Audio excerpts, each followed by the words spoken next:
Niining panahon nga ang putling ebanghelyo gihagit sa mga hiwi nga pagtulunan.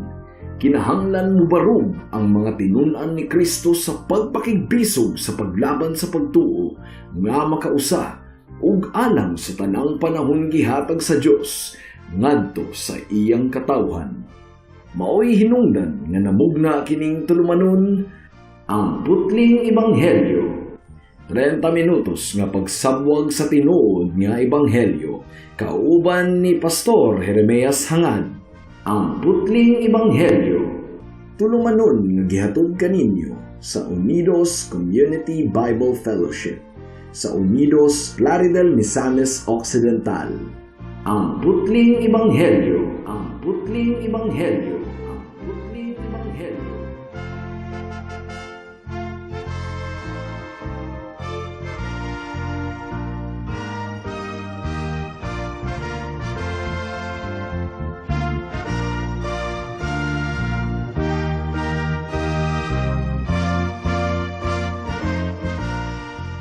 Mayong hapon, Unidos, Plaridel, Calamba, Baliangaw, sa Pangdalaga, Lupisayna, Rizal, ug kutob sa tanang gidala sa Ginoo sa pagpaminaw ni ining atong programa nga giuluhan og ang putling ebanghelyo.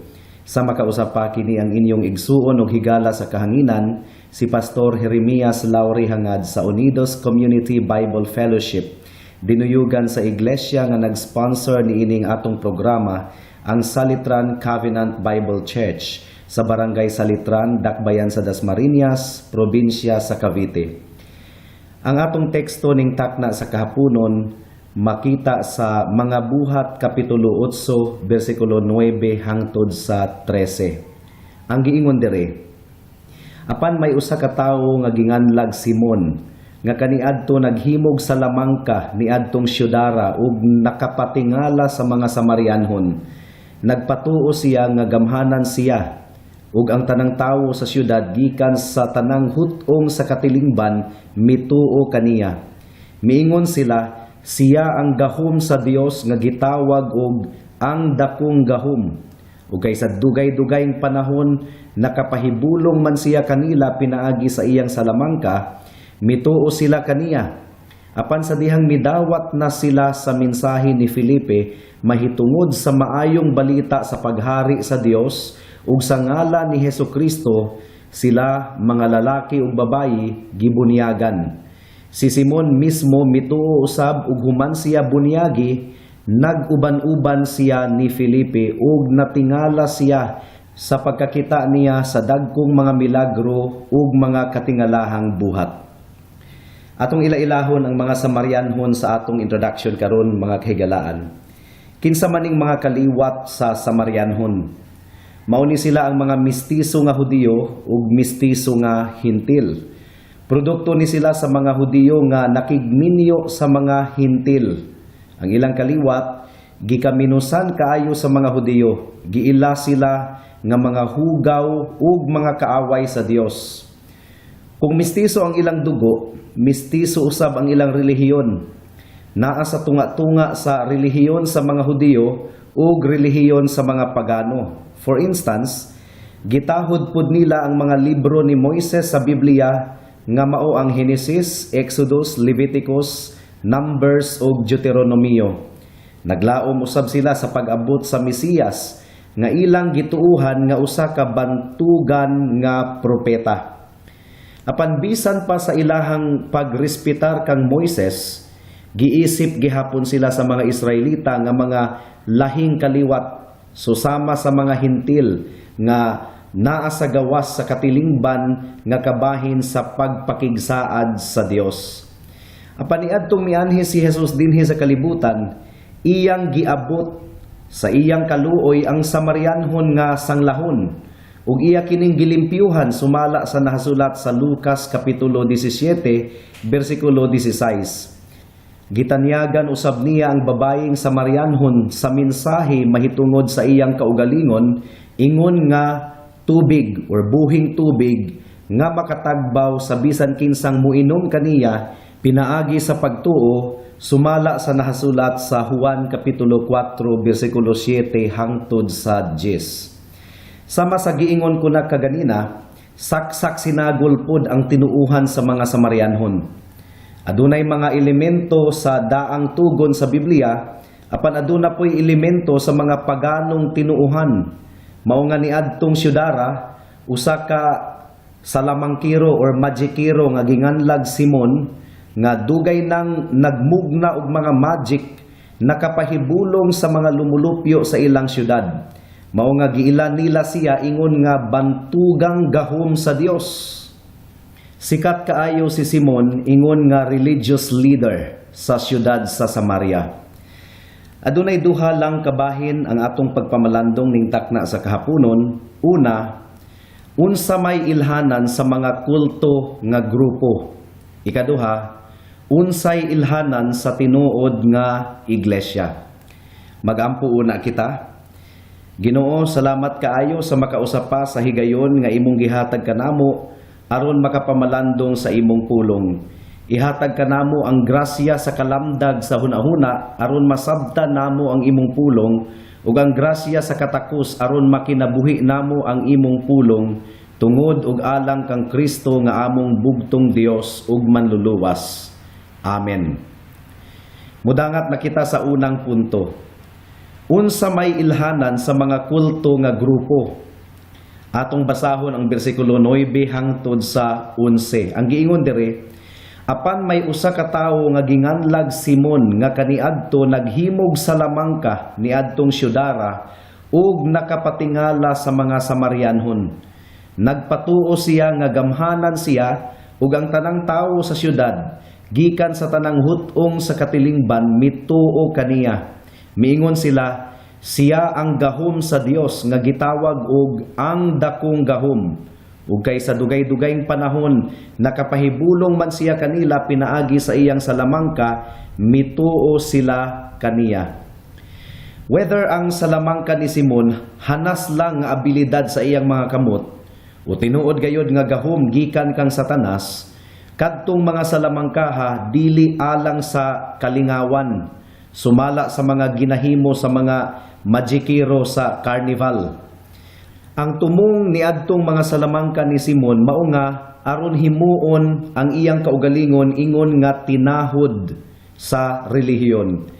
Daghang mga libro sa kasaysayan ang nagsulat nga kadto kuno si Simon naagyud kuno toy talagsaong gahom sama sa gahom ni Balaam sa daang tugon ug sa mga spiritual advisors ni Paraon sa Ehipto nga aduna po'y abilidad sa paghimo og halas gikan sa mga tungkod.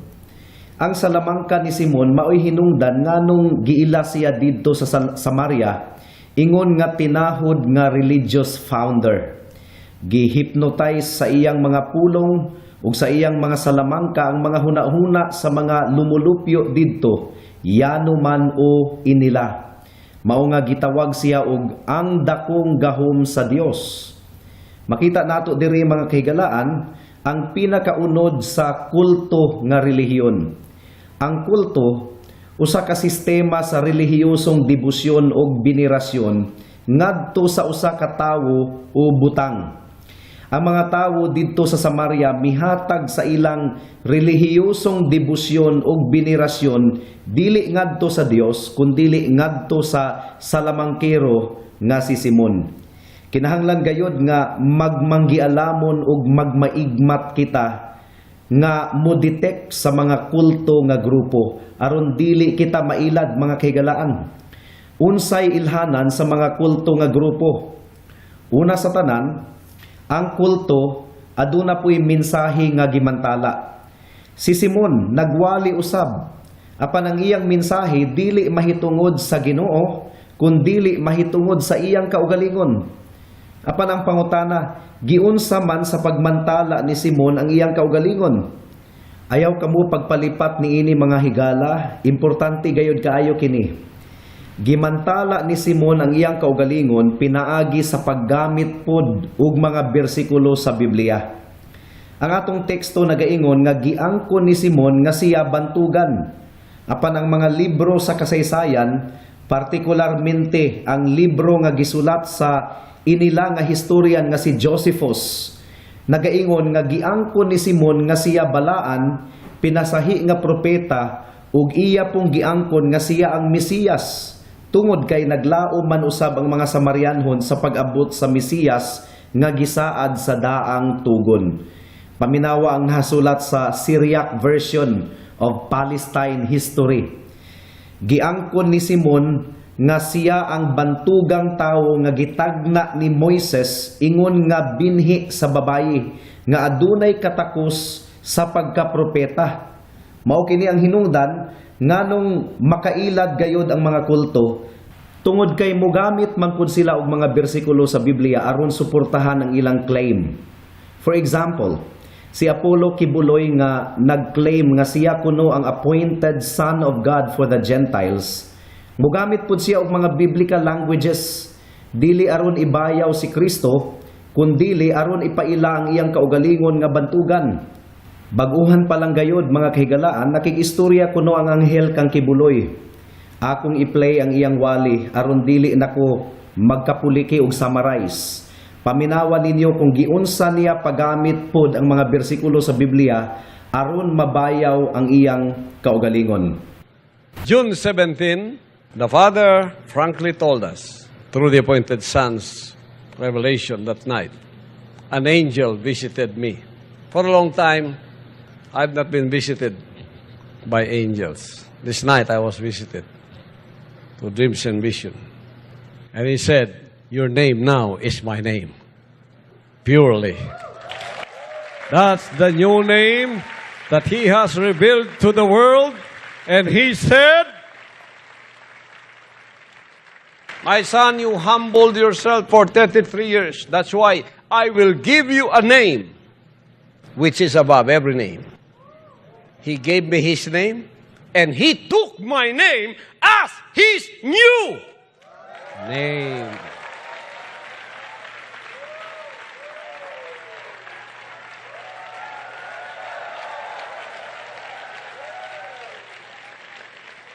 Ay nautana ng billboard na to, di ba? May nagtanong. Sabi nila, sino ba yan dyan? Sabi ko, bakit? Sabi niya, gwapo lagi na siya.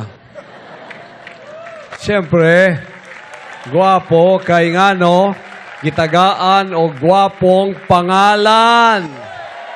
So my name became his name, and his name became my name. I and my Father's name are one. So nakuha ninyo mga higala, gigamit pud ni Kibuloy ang Juan Kapitulo 10 versikulo 30. I and my Father are one. Pero siya kuno to. Dayon miingon siya nga giingnan kuno siya sa amahan nga, son, you humbled yourself for 33 years. So I'm giving you the name that is above every name. Grabe, wala siya panimbawuti sa iyang balahibo. Si Jesus ang gihisgutan sa Pilipos Kapitulo 2 versikulo 8 as someone whom the Father has given the name that is above every other name, that at the name of Jesus every knee shall bow and every tongue shall confess that Jesus Christ is Lord, to the glory of God the Father. Dili lang si Kibuloy ang nagbuhat ning ini. Adunay relihiyon nga nag-angkon nga ang ilang founder kuno nga babayi nga si Ellen G. White, siya kuno ang pinakakatapusang propeta. Ug dunay dako pod kaayo nga grupo nga nag-angkon nga ang ilang founder mao kuno ang ikalimang anghel nga nasulat sa pinadayag. Doon na po'y dako gayud kaayong grupo nga ang ila kunong leader mao ang Vicar of Christ o representative of Christ on earth. Ug nagtudlo pud ni nga grupo sa mga tawo nga mutawag sa laing mga ngalan diha sa ilang mga pag-ampo. Higala, daghan pa kaayong mga grupo karon nga tawo ang gibayaw ug dili si Kristo. Gaabli pud kunuhay sila og Biblia, pero dili si Kristo ug ang iyang grasya sa kaluwasan ng ilang gimantala, kundili ang ubang ngalan, o di ba kaha, ang ngalan sa ilang relihiyon. Hinumdumi kini higala. Dili tanang grupo nga nag-abli og Biblia tinuod nga iya sa Ginoo. Kinahanglang magmanggialamon kamo sa pagdetect sa kulto ug dili kulto nga mga grupo. Kung ang usa ka grupo nagbayaw pud kunuhay ni Kristo, pero nagbayaw usab og laing ngalan nga hatagan usab sa mga sumusunod niini sa ilang debosyon, kulto kana nga grupo. Mailhan nato nga ang usa ka grupo dili kulto kung kini God-centered, Christ-centered, Bible-centered ug gospel-centered. Ang grupo nga matinud-anon kaayong nagamantala sa person and work of Jesus Christ, usa kana katinuod nga iglesia. Ang grupo nga mubalibad sa pagpasakop sa mga opinyon ug sugyot sa mga tawo kung wala sila'y basihan sa Biblia, usa kana katinuod nga iglesia. Apan ang grupo nga Biblia pud kuno ang ilang gibukhad, pero gidugang ang tradisyon ug tuo-tuo ug ngalan sa mga tawo o mga anghel o bisan kinsa pa na sila, kulto kana nga mga grupo. Mudangat na kita sa ikaduhang punto. Unsay ilhanan sa tinuod nga iglesia. Atong basahon ang bersikulo 12 hangtod sa 13. Ang giingon dire, apan sa dihang midawat na sila sa mensahe ni Filipe mahitungod sa maayong balita sa paghari sa Dios ug sa ngalan ni Hesukristo, sila mga lalaki ug babayi gibunyagan. Si Simon mismo mituusab ug human siya bunyagi, nag-uban-uban siya ni Filipe ug natingala siya sa pagkakita niya sa dagkong mga milagro ug mga katingalahang buhat. Una sa tanan, ang tinuod nga iglesia mailhan nato pinaagi sa mensahe nga gimantala niini. Paminawan ninyo ang sulod sa pagwali ni Filipe. Ang giingon sa bersikulo 12, nagwali si Filipe mahitungod sa maayong balita sa paghari sa Dios ug sa ngalan ni Hesukristo. It was the good news about the kingdom of God and the name of Jesus Christ. Ang tinuod nga iglesia nagamantala mahitungod sa gingharian sa Dios ug sa grasya sa atong Ginoong Hesukristo. Nasayod ko nga gipasabot og duro ni Filipe nga ang gingharian sa Dios dili literal nga gingharian nga dunay literal nga palasyo nga ang Dios literal nato nga makita nga naglingkod sa iyang trono. No. Nagtuo ko nga napasabot ni Filipe nga ang gingharian sa Dios espiritual nga gingharian. Diin si Kristo ang hari, naglingkod sa iyang trono sa tuong kamot sa Dios ug nagdumala niini. Mga kahigalaan, ang gingharian sa Dios ilalom sa pagmando sa balaang hari, diin ang mga gingsakupan nagpailalom sa iyang balaan nga balaod. Mao kini ang unang bahin sa pagmantala ni Filipe, ang pagpasabot nga ang Dios mao ang hari. Nagpakanaog siya sa iyang balaod, ang napulo kasugo. Apan ang mga tao guilty, gumikan kay wala sila nagpasakop sa balaod sa Dios. Gimantala usab ni Filipe ang ngalan ni Hesukristo, ang bugtong Dios ug manluluwas sa mga makasasala nga mirebilde sa balaod sa Dios, apan naghinulsol na sa ilang kasalanan. Si Kristo ang gisilutan imbis ang mga makasasala, aron nga ang tanang mutuo ug musalig kaniya adunay kinabuhing dayon. In other words, giwali ni Filipe ang bad news nga ang tawo makasasala tungod kay misupak sila sa Dios nga hari, ug gisunod dayon ni Filipe ang pagwali sa good news nga si Hesukristo mianhi aron pagaluwason ang mga makasasala nga naghinulsol sa ilang mga sala ug nagtuo kaniya ingon nga bugtong Dios ug manluluwas. Ug dugang pa, ang tinuod nga iglesia mailhan usab nato pinaagi sa mga milagro nga nahitabo sa mga katawhan niini. Sa atong kapanahunan karon, dili na mga literal nga milagro, kundi espiritual nga milagro. Ang milagro sa bag-ong pagkatawo. Kining giingon sa ikaduhang Korinto kapitulo 5 bersikulo 17 nga, if anyone is in Christ, he is a new creation. Ug ang giingon sa Ezekiel chapter 36 verses 26 and 27 nga ang tanang tawo sa Dios gihatagan niya og bag-ong kasing-kasing nga unod, gitangtang ang kasing-kasing nga bato ug gipulihan kini og kasing-kasing nga unod. In other words, Ang tinuod nga iglesia adunay ebidensya sa bag-ong kinabuhi sa mga miyembro niini. Ang kanhi bakakon karon matinud-ano na. Ang kanhi madinumtanon karon mapinasayloon na ug uban pa. Next, ang tinuod nga iglesia mailhan usab nato sa pagkamatinud-ano niini sa pagbuhat sa mga biblical nga pamaagi sa pagsimba. Basahon nato pag-usab ang bersikulo 12. Apan sa dihang midawat na sila sa mensahe ni Filipe mahitungod sa maayong balita sa paghari sa Dios ug sa ngalan ni Hesukristo, sila mga lalaki ug babayi gibautismuhan. Kinsa ang gibautismuhan? Kadto lamang mga mituo kang Hesukristo. Believers only baptism. Wala sila nagbautismo kang bisan kinsa, ang mga magtutuo lamang ang ilang gibautismuhan. Ang pagtuo kang Kristo maudi ay ang requirement sa water baptism. Sama ni Pablo ay hara siya gibautismuhan ni Ananias sa mga buhat kapitulo 9 niadtong nahimo na siyang magtutuo kang Kristo. Dili ang bautismo ang makaluwas, pero sa Biblia ang tanang mga naluwas gibautismuhan dayon. Mao na kini ang pattern sa Bible. Tanang mga niluwas nagpailalom sa water baptism. Well, mga kahigalaan, nasayod ko nga adunay mga grupo nga nagtudlo nga wala na kunoy water baptism karon. Ug dili nako ma-question ang ilang sinseridad sa ilang pagtuo, gumikan kay daghan kong mga kaila ug suod sa akong dughan nga kabahin ni ana nga pagtulunan. Girespetar nako sila sa ilang sinseridad.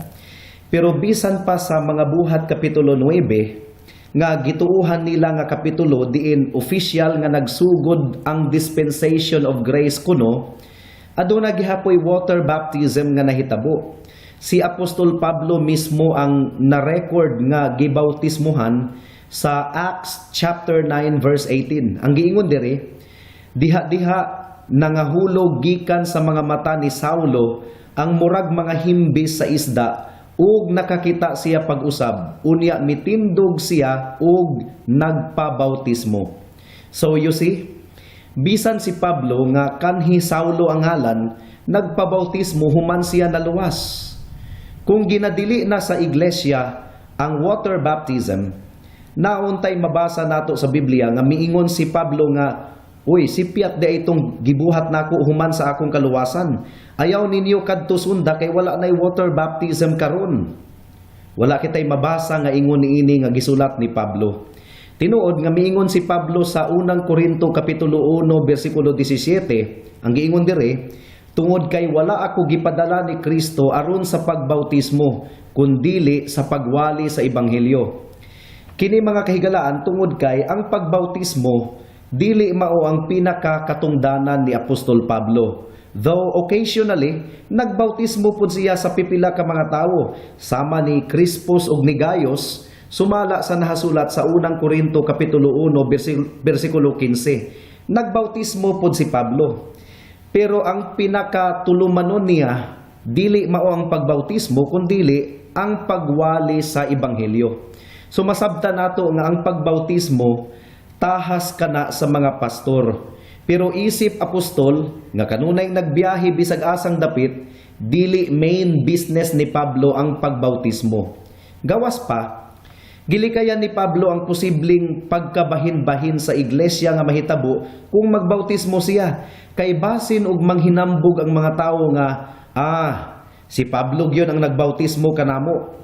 So isipon nila ang ilang kaugalingon nga mas labaw pa kaysa ubang mga magtutuo nga wala mabautismuhin ni Apostol Pablo.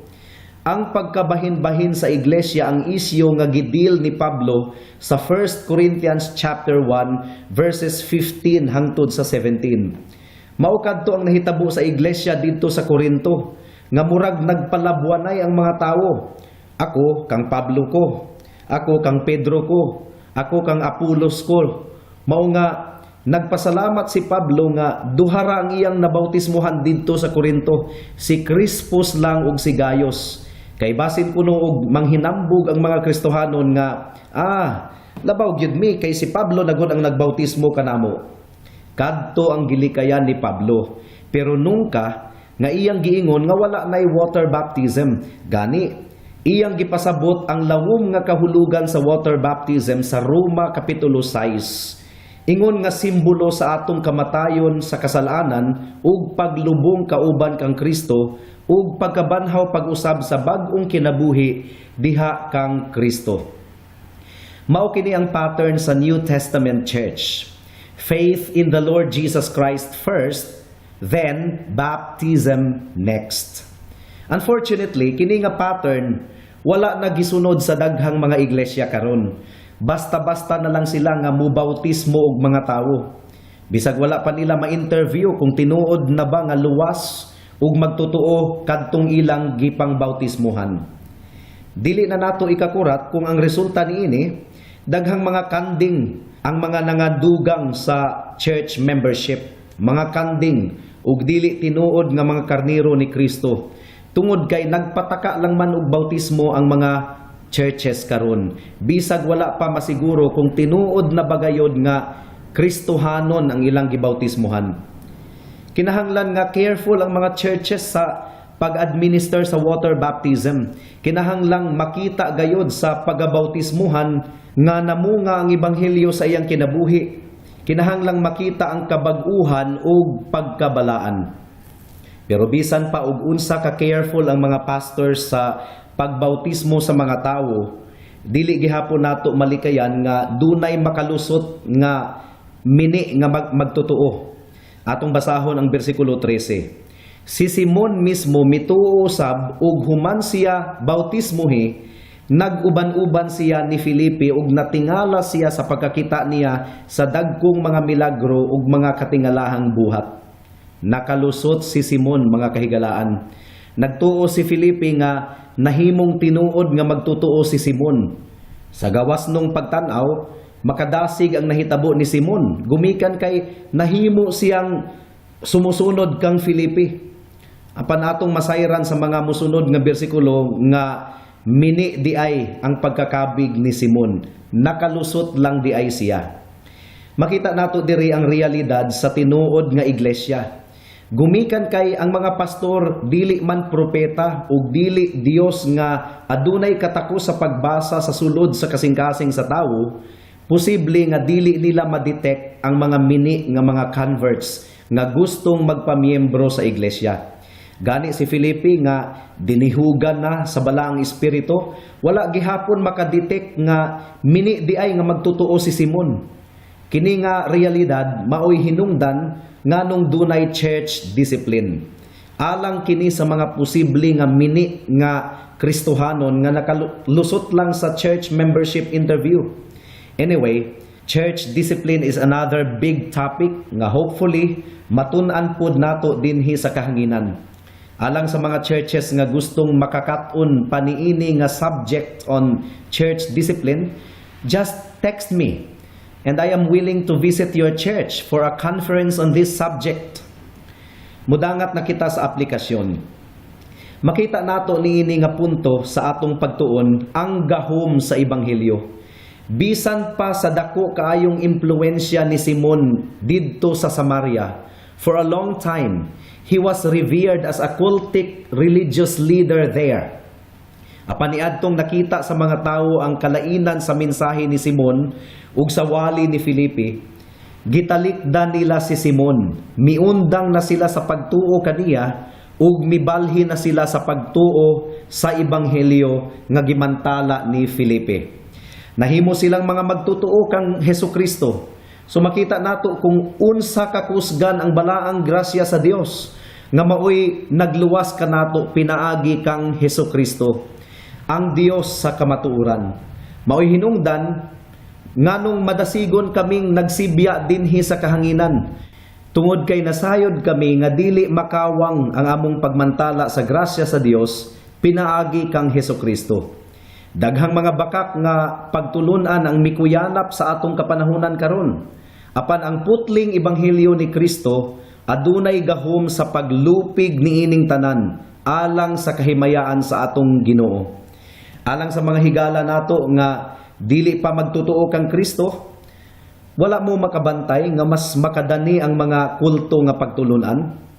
Ngano man kaha nga daghang madani sa mga kulto nga pagtulunan? Tungod kay by instinct, ang tawo ay idolatros gayod. Ang tawo hilig gayod nga musimba og mga Dios-Dios. Mas madani sila sa makita nila sa ilang pananaw kaysa sa Dios nga dili nila makita.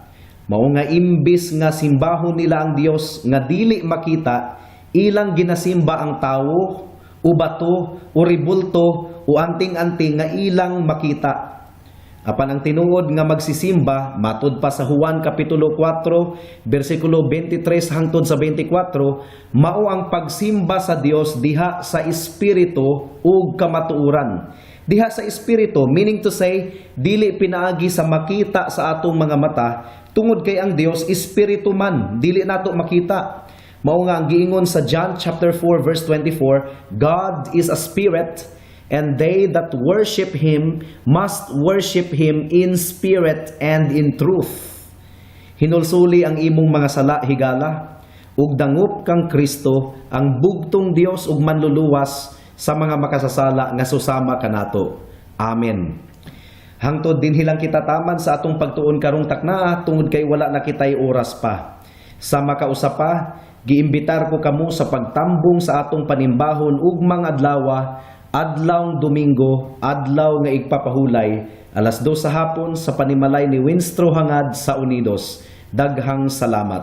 Alang sa dugang nga mga pangutana, mahimong mo text kang Pastor Jeremias Hangad sa 0935-744-3030.